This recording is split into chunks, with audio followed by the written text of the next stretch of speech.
that works. Perfect. Yeah, thank you for having me. Welcome to my talk, Poisoned Apples, How Do We Find Them? This is my second time speaking at OBTS. My name is Matthias Frielingsdorf. I'm now the VP of Research at iVerify, basically running all our research about mercenary spyware.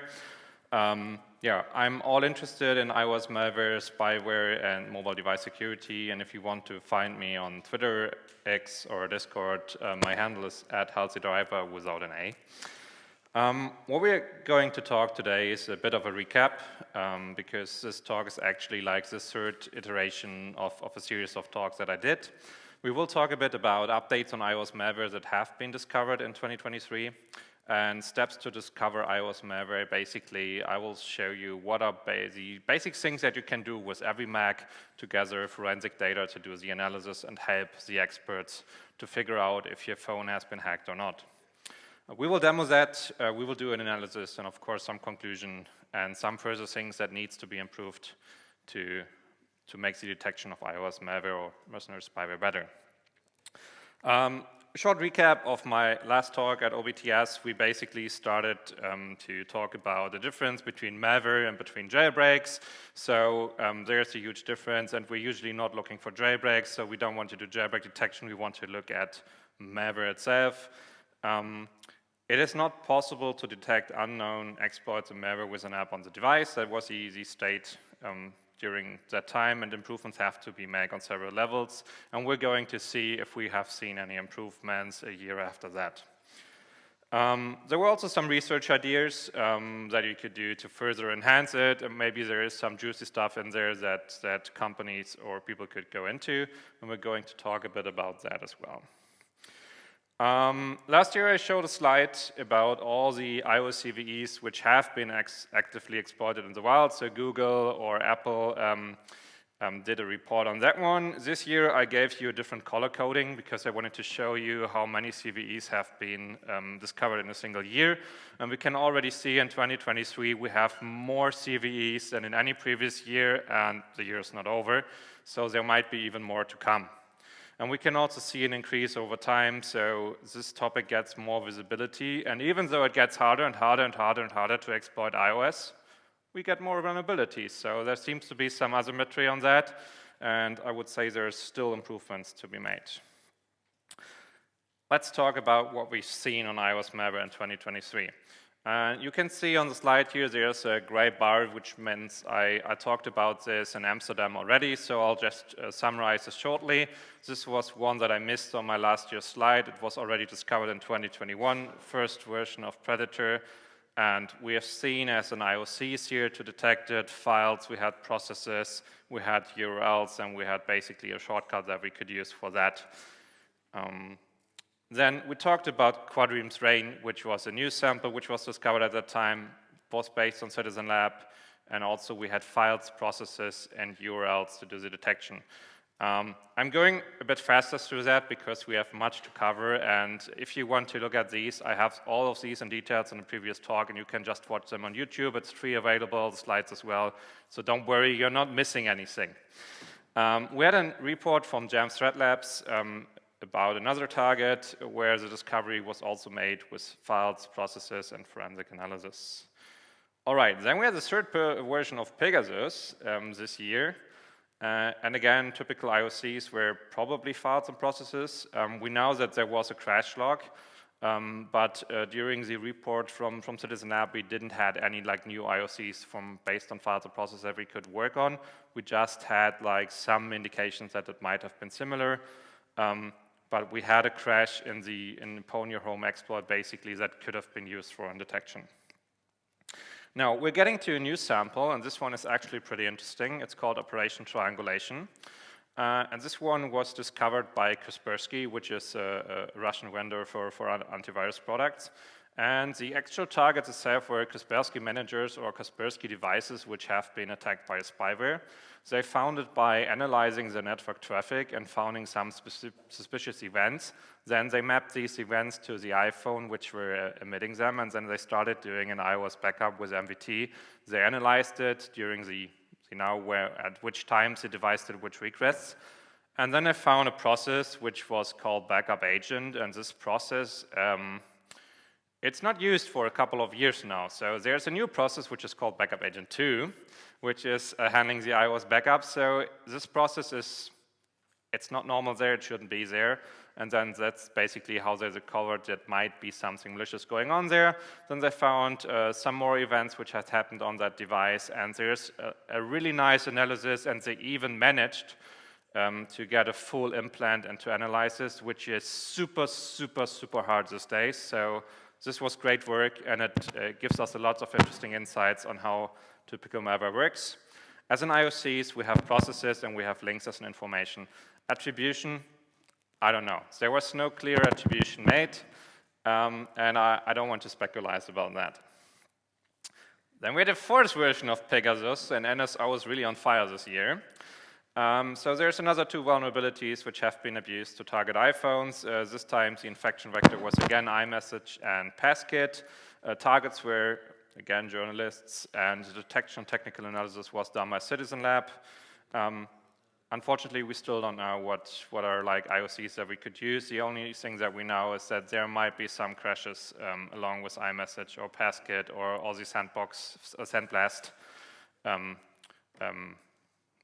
The sandbox that we can basically look at. And then, only 3 days ago, or to be fair, the first analysis of another predator version started by Citizen Lab a couple of weeks ago. We got an iOS update for that. It was iOS 17.1.0.1 and iOS 16.7, which fixed these vulnerabilities. And this time, the predator, which is actually a spyware which is coming from the European Union, has been used to target former Minister President of Egypt. Citizen Lab discovered that. They also could discover a complete zero-click chain together with Google Tag, which is a quite interesting read. Just 3 days ago, Amnesty International posted a completely new set of analysis and interesting insights into Predator under the hashtag Predator Files. I would highly recommend to take a look at that. Some interesting things here. So Predator is a spyware created inside of the European Union. It's regulated by the European Union. It has been exported out of the European Union, and then it has been used to target the President of the European Parliament. Yeah, maybe we have some work to do on the regulation of spyware and what we're doing there or not. But anyhow, it was detected by forensic analysis and by network analysis, and as IOCs we have available processes, links, and the attribution for that is Intellexa and Citrox. And I know I have an infection vector here which is called WebKit, and it's a zero-click, and this is true because they had some special way of injecting these kind of things, so it's quite interesting to look at the analysis for that. There's another interesting thing about the Predator sample, and Citizen Lab published a couple of validation steps that this binary is doing. So it's checking for running processes from the private attempt directory. If it finds anything, it's not going to run. It's going to check for log monitoring, it's going to check for locations. So if it's in the US or Israel, it's not going to infect devices. It's going to check if developer mode is enabled, and if it's enabled, it's not going to run. Check for jailbreak, some unsafe processes. They also mentioned 3 mobile security apps, but we don't know which it basically were. And it's also checking for proxies and for additional root certificate authorities. This is kind of interesting because usually companies, if they run an MDM, they're going to have a root certificate that they're going to install on a device. So if Predator is not infecting any device with an MDM and a root certificate, okay, that's kind of limiting the scope of the targets that you can attack. All right, so this were an update of basically the samples and the updates that we had, which is already pretty much more than I had in my talk last year, and that's just for this year's discoveries. Now we're going to talk a bit of how you actually discover iOS malware. So what we've seen from all these samples is there's a couple of interesting data sets that we want to get. We want to get access to crash logs, we want to get a list of the files running on the system, we probably want to have some network analysis and look at URLs on a device, and we want to go and have a list of the running processes. Based on a list of running processes, we can probably figure out all these kind of samples if we get access to that. But unfortunately, if we look at our detection capabilities that we have as an app or even with an MDM, we're quite limited. So as an app, we can, if we're a sandbox application, we can check for known file paths. We can do a couple of more checks to figure out if the system is healthy or not, but we don't get access to a process list. But we can do something on the network, but we're rather limited. If we're looking at a companion app, which might be running on a different computer, and it's using like diagnostic protocols to talk to the device, we can get a bit more data, so we can get the crash logs, we can get some network access and do even more. If we look at backups, here it gets more interesting, and this is basically how most of the traditional spyware detection is going to be done. With a backup, you get a list of all the applications, you get a lot of interesting information about files, about logs, about different databases that give you access to it, about network information and about process information. So this is a super good, basically, resource that we can look at. And if you look at sysdiagnose files, you get an app list as well, you get information about files, network, and processes, so basically, backup and sysdiagnose, this is the way to go. All right, but how do we, or what do we want to do when we analyze backups? So here's just a small sample, and as I said, this is in the previous talk, so you can get all the details if you look at it. There's a couple of databases in that backup which is going to give us some interesting insights. For example, the data usage file or the interaction C JSON and the manifest JSON is going to give us some interesting data about what has been going on. You can analyze a backup if you're using MVT, and it's not scope of the talk to show you how you actually do the analysis, but there's a lot of interesting explanations to how you can use MVT to do it. It will work on iTunes backups, and it will work on file system dumps, and you can create a backup with basically whatever tool you like to do. You can use iTunes, you can use Finder, you can use Amazing mobile device, you can use command line tools. This is something which is available for pretty a long time, so you can choose your favorite way of doing that. If we're talking about sysdiagnose, this contains also all the data that we want to look at. So we have process names, malware partition information, app names, app updates, and information on backups. There's a lot of interesting papers available to do that, and some tools for that. In this summer, there was a new tool released by the European Commission's, I think, CSERT.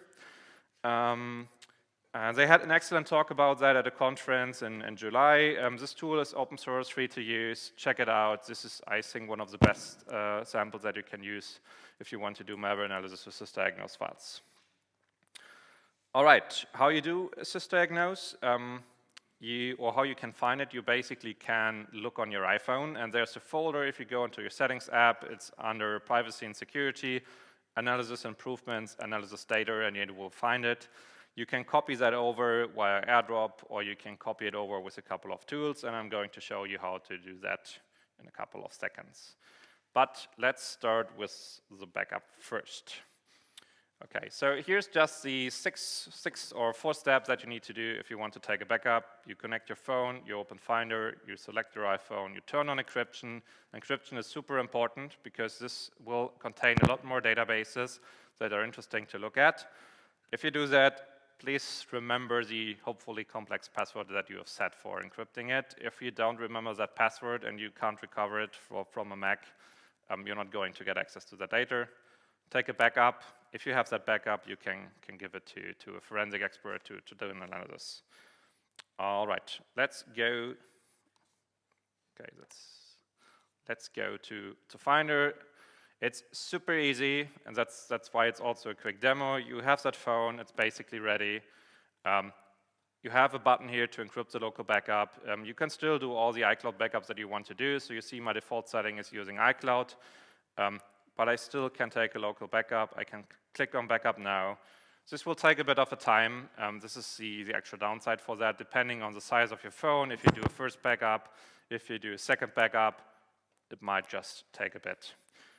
If you have done the backup, you you can decrypt it with MVT, you can have a look at it, and if you have decrypted it, you can just extract it, so you can run a command, you get an output there, and if we look in the actual output folder, we see a couple of databases here that we can have a look at. So for example, we have some applications which are here, we have some command log, and then you can basically also hand this data over from the output folder to your forensic expert to analyze it. All right, so we see the backup is already done, but we're going to do the sysdiagnose now. All right. Okay. This is okay.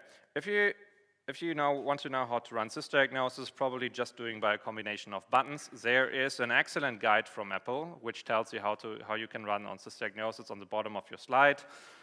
If you run it on your iPhone, you will need to wait a couple of minutes until it's finished. Then you can copy it over via AirDrop, or you can copy it over via iTunes, and you will find it in the following device, and then you can put it into this open source framework tool if you want to do it, or you can just store it there. All right, let me show you how to do that. So I'm taking this phone, I'll just press all the three buttons, volume up, volume down, and power at the same time, roughly 0.0 seconds. Sometimes the phone is going to do a screenshot, sometimes it's not going to do that. You will usually feel some vibration on an iPhone. It's not there on an iPad, but it tells you that it might be finished. Then you can go to the Settings app, you can go to Privacy, you go to Analytics and Improvements, Analytics Data, and you see there's an in-progress sysdiagnose. When that is finished, and this will take some time, so I'm not going to show you that, you can just press here on the sync button in iTunes, basically. This is going to copy in all the data. And if you go to Finder, you can go to, let's go to it. You can go to this folder, it's on the slides. Then you will find device, you will find a folder which is called diagnostics log, and you have all the sysdiagnose files there. And then you can take one of those files, you can put it into this fancy tool. There's a nice README to show you that. And if you see, based on the data that you have in the sysdiagnose, here's a pretty similar name. You have a ps.txt file. And this will contain, for example, information about all the running processes on the system, if they're running on root or if they're running on mobile. And it contains also the information where they were coming from. So this is already super helpful. If I find a process which is not coming from Apple, which is running as root, I have a hit. It could be pretty much this easy. All right, let's get back to it. Okay. So what we've seen today is there's a couple of ways that we can do this analysis, and there are some things that we can do automatic. So we can look for malicious apps and profiles in an automatic way. We can do that with an MDM, and we have good solutions to do that right now. If we want to find mercenary spyware or known and unknown spyware, we will need to do some semi-automatic things, and we need to look at forensic data. This is basically the only way that we can do it. We can do it. It will be an expert's work, but what I wanted to show you with this talk, it's not hard to gather the forensic data and the forensic evidence that is needed. And if you are one of the targeted, persons, you should follow this. But I have a guideline for that. But there are some challenges with forensics analysis. So sysdiagnose will take in total 10 to 15 minutes. So this is nothing that you can just run, so you need to observe it, you have some user interactions, you're actually not getting any real feedback if it was successful or not on the phone. If you're running a beta, iOS will tell you that it's running diagnostics, but if you're not running a beta, you're not going to get any visible user feedback. If we're talking about iTunes backup, this might even take hours. So if you have a large phone, you always get the 1 terabyte phone, you take all the photos that you have onto your phone. It might take some hours just to do the backup, and it might even take more hours to decrypt it and to actually pass it. So this is nothing that an average user that you want to do at scale. So this takes. Then you need experts to analyze for every unknown bugs. Of course, you can use MVT for known IOCs, but we are not getting so many IOCs anymore in these recent reports, even if we have more detections. So it's pretty hard for the average person to do this kind of analysis. And even that, if you use one of these public analysis tools, you need to require some kind of IT knowledge, because you need to install Python, you need to be able to run it. If there's any issue, you need to be able to debug that. If you can't do that, you're basically just lost in the step. So this is like one of the challenges that we need to solve for that. And typical forensic trainings does not include any iOS malware analysis. So usually they try to find out if there has been some criminal activity going on the device, or if you have been on a place of a murder, or if you have downloaded some files from your company and took them on your phone and went away. But probably most of these trainings are not going to tell you how to look for Pegasus. Yeah, and forensic experts or organizations that can do the actual analysis for you, they're a scarce resource. So if there's only like some people who can do it on the planet, they only have 24 hours a day. And even that is not available for working all the time. All right, here's some guidelines for you, like mobile forensics hygiene and guidelines for targeted persons. So if you might have been in a threat of targeted spyware and you fall into this group, I would highly recommend to do that. So it means you always have to stay on the latest operating system version, and that as soon as possible. If there is a new update available and an exploit might be patched, these mercenary spyware targets might use it and utilize that as long as it's possible. So if there's an update which tells there's something actively exploited, just go and update your phone.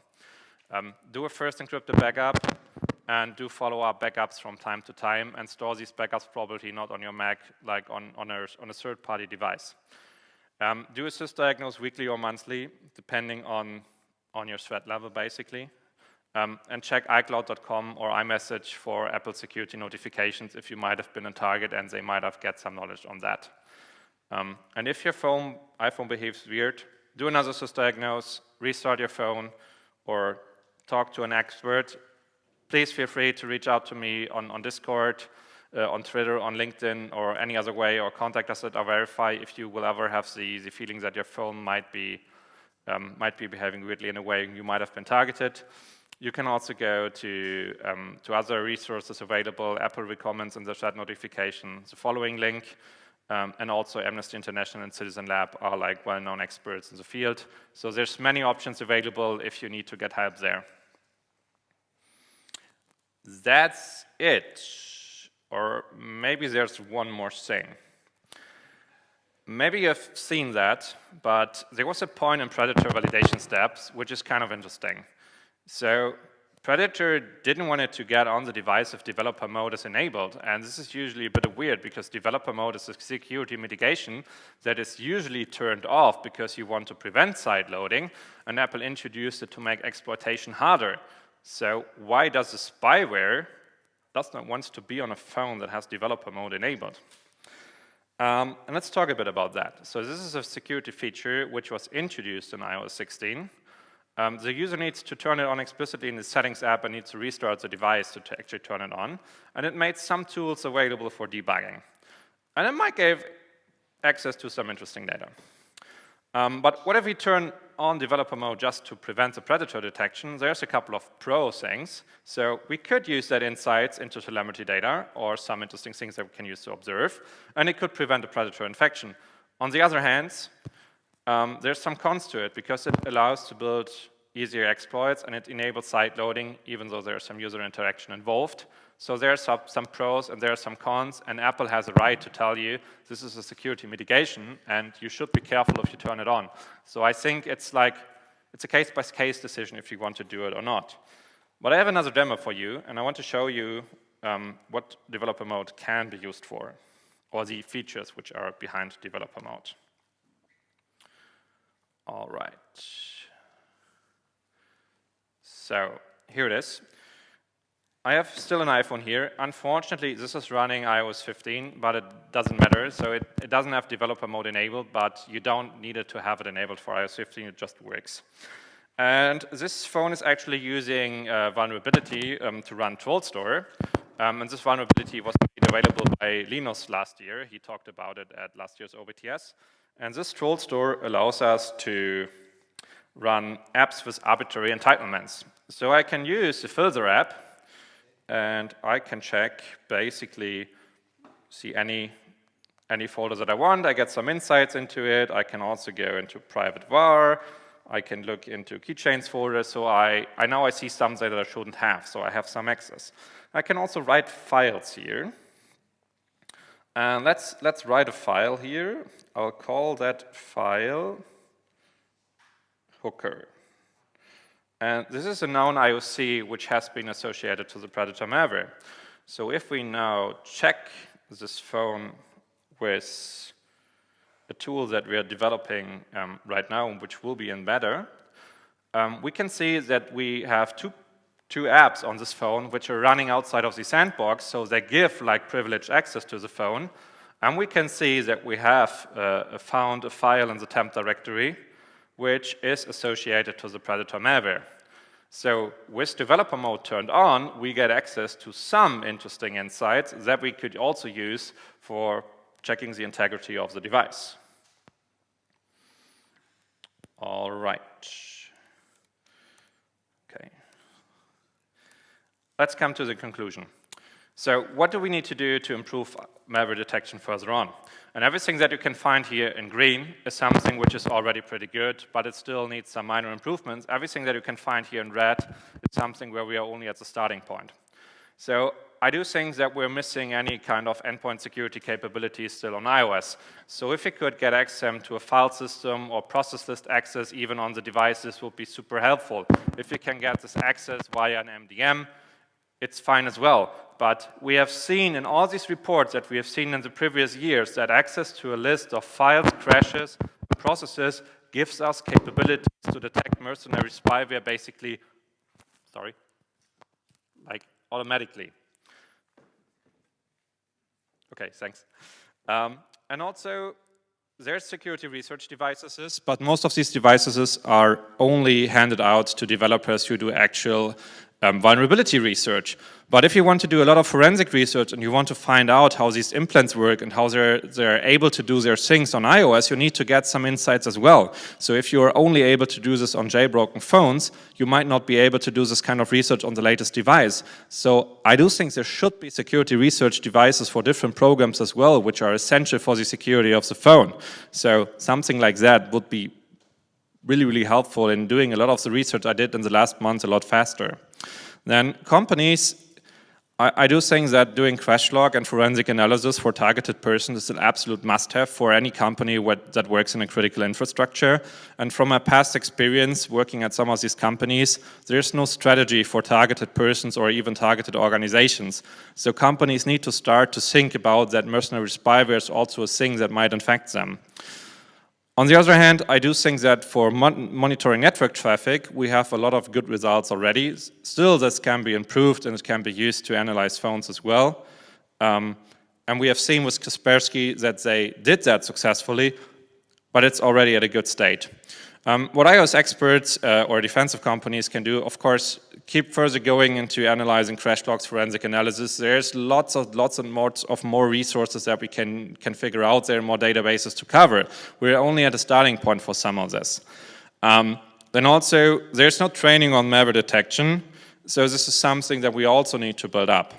And of course, set a focus on malware detection. Most of this research is still going on for exploits and vulnerabilities. And then now this is the fun stuff, this is the cool stuff to talk about that.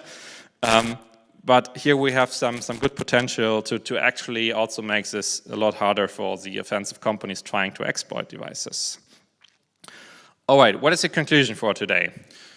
This year we have seen 4 different samples of mercenary spyware reported in 2023.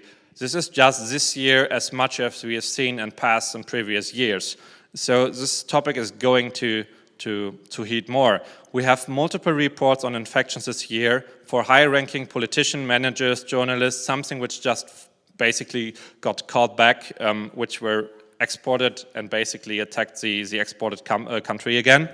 And we also have seen that this is going over into businesses, managers, and we have seen a whole campaign on Twitter. Anyone who would have seen that tweet on Twitter and just clicked on it, they could have probably infected themselves, and this was not really targeted in that way.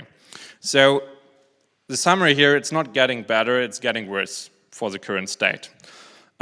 Still, we can only detect mercenary spyware by doing manual forensic analysis, and we cannot prevent it at the current state. There's some small thing for the developer modes example. And forensic analysis works, but it has its challenges that we need to solve. And for every person that is going to be targeted, do backups, do sysdiagnose, keep them somewhere else, and whenever you have the feeling something might be suspicious, just reach out to an expert and you have all the data for the analysis already available. This makes it a lot more helpful to start there. Some courtesy info, like Patrick said, we're going to be available here to help you scan your phones for malware if you want to do that. I'll be doing that as a coffee break, basically outside here. I'll just wait here. I will be doing it tomorrow morning, 9:15 to 10, right in front of the conference room. You can just stop by or write me on Discord. If you want to try out our new tool, we're going to have an iVerified beta available in the next upcoming weeks. You can just sign up for that if you're interested. And I'll be actually doing a training on forensic analysis for iOS malware. This is going to be my first training, and it's going to be virtually at Black Hat, so everyone who wants to attend can basically do that. Yeah. And unfortunately, we're still in a world where offensive actors have the capability to target and monitor the private activities of entire populations in real time.